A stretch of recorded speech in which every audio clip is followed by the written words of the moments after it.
هلو كل متابعين مارشميلو والامارات. جايه بقى افرجكم على فاضل من المنتجات بعد ما صورت شوت للحاجات.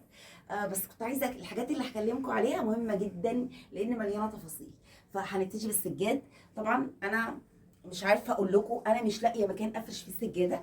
السجاده مقاسها 3 متر في 3 متر، كبيره جدا، اكبر من المساحه عندي، فانا تانياها لتحت. بس انتوا لو دخلتوا على التفاصيل، يعني بصي يا مريم تعالي كده على التفاصيل، بصي كمية ديتيلز رهيبة. الفلتر ظالم الالوان جدا، عايزه تتصور في اضاءه طبيعيه، بس علشان اضاءه نهار علشان تبان. بس للاسف احنا بنصور بالليل عشان تبقى الدنيا هاديه، عشان شركاء النجاح اللي بيعدوا في الشارع بيفضحوني. اوكي. تعالوا بقى افرجكم على الحاجه اللي بعديها.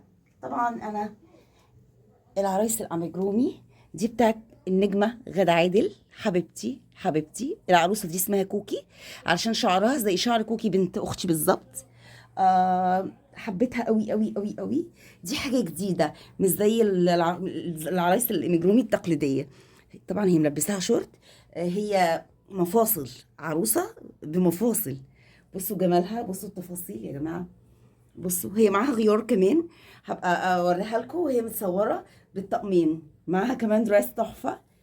العالميه الميج ستار رانيا خالد. وده لون تاني، نفس التفاصيل بس اختلاف لون الورده طبعا، والفروع هنا كله ابيض في ابيض، وهنا بيج، والورده كشمير، والفروع خضراء. ده بقى مفرش سرير، برضو لازم اعمل له ريلز لوحده عشان ما يتظلمش، مع 2 كوشن. بصوا الجمال. حطوا بقى نفسكم مكان اللي اشتغلت، كام وحده، كام تفصيله، كام ربط وحدات مع بعض، حاجه ما تعرفيش تطلعي فيها غلطه، وهو ده شغل مارشميلو. حاجه ما تعرفيش تطلعي فيها غلطه في كل تفصيله، وده شغل مارشميلو.